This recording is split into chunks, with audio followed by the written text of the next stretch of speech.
ఇప్పుడు క్యాంపెయిన్ చేసి వచ్చారు కదా కాకినాడ రూరల్ పంతో నానాజీ గారి కోసం. ప్రతి ఇంటికి వెళ్ళారు. ఇంటి నుంచి వైసీపీ మాట వినిపిస్తుంది, జనసేన మాట వినిపిస్తుంది. వైసీపీ ప్రసక్తి అయితే రాష్ట్రం మొత్తం మీద లేదు. ముఖ్యంగా మా కాకినాడ రూరల్లో అసలు ప్రసక్తి లేదు. అవతల మా అపోజిషన్ క్యాండిడేట్ ఎవరైతే ఉన్నారో కురసాల కన్నబాబు ఇంట్లో పడుకుంటున్నాడు.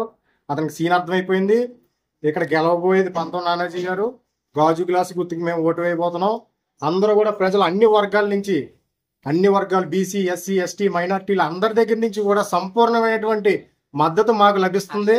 మేము ఈరోజు చెప్తున్నాం 25,000 నుంచి 35,000 లోపు మెజార్టీతో కొట్టబోతున్నాం సీటు కాకినాడ రూరల్. అందుకు మేము చాలా గర్వపడుతున్నాం. ఎందుకంటే మా కష్టానికి 5-6 సంవత్సరాల నుంచి నానాజీ గారు రోడ్డు మీద ప్రతి ఇల్లు కూడా ఆయన టచ్ చేయడం జరిగింది. ఎలక్షన్ సమయంలో కాదు, కరోనా సమయంలో ఆయనకి హార్ట్ స్టంట్ అయినా కూడా అదే విధంగా మాకంట రెట్టింపు ఉత్సాహంతో తిరిగి పార్టీని సంస్థాగతంగా బలోపేతం చేసినటువంటి వ్యక్తి ఎవరైనా ఉన్నారంటే ఈరోజు పంతో నానాజీ గారు. అటువంటి వ్యక్తి ఈరోజు బంపర్ మెజార్టీతో గెలవబోతున్నాం. అందులో ప్రసక్తే లేదు, మాకు అపోజిషనే లేదు.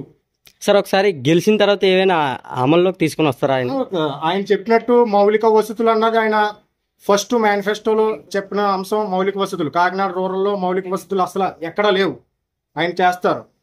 ఆయన పూర్వం కాంగ్రెస్ పార్టీలో ఏ పదవులు లేనప్పుడు ఎంతో మందికి మాకు చేశారు కాబట్టి ఈ రోజు అలా నుంచుని ఉన్నాం మేము. పంతో నానాజీ గారి మాట వినిపిస్తుంది, కన్నబాబు గారి మాట వినిపించదు. ఎందుకంటే ఆయన చేసింది ఏం లేదు. ఒకవేళ ఆయన ఇది ప్రచారం చేసినా సరే ప్రజలు రాలిచ్చి కొట్టేలా ఉన్నాడు కన్నబాబుని. అసలు పేరు వినిపించదు. ఈసారి పక్కా పంతో నానాజీ గారే వస్తారు. ఇంకోటి ఏంటంటే ఆయన పదవిలో ఉన్నప్పుడు ఏమైనా జనాలకి ఏమైనా అందాయా? కన్నబాబు గారు ఉన్నప్పుడు ఏమీ అందలేదు. ఆయన చేసిన సర్వే కూడా ఏమీ లేదు అసలు. ఓకే మేడం, ఇప్పుడు చాలా మంది వైసీపీ మీద ఉన్న కక్ష కోల్ది ఓటు గుద్దుతారంటారా పంతో నానాజీ గారికి? కక్ష కొలది కాదు, పంతో నానాజీ గారి మీద అభిమానం, పవన్ కళ్యాణ్ గారి మీద ఉన్న ప్రేమ, ఈ రెండు కలిపి ఓటు వస్తుంది తప్ప వాళ్ళ మీద కక్ష, వీళ్ళ మీద కోపంతో అయితే ఓటు రాదు. ఎలా అయినా సరే మా అభిమానంతోనే ఓటు వస్తుంది. ఓకే మేడం, ఇంకోటి ఏంటంటే పిఠాపురం అయితే 1 సైడ్ అయిపోయింది. కాకినాడ కూడా అదే అవుతుంది అంటారా పంతో నానాజీ గారి వైపు? అక్కడైతే పిఠాపురం అయితే పవన్ కళ్యాణ్ గారికి 1 సైడ్ అయిపోయింది. ఇక్కడ కూడా పంతో నానాజీ గారు రూరల్ వైపు 1 సైడ్ అవుతుందా? కంపల్సరీ పంతో నానాజీ గారు వస్తారు.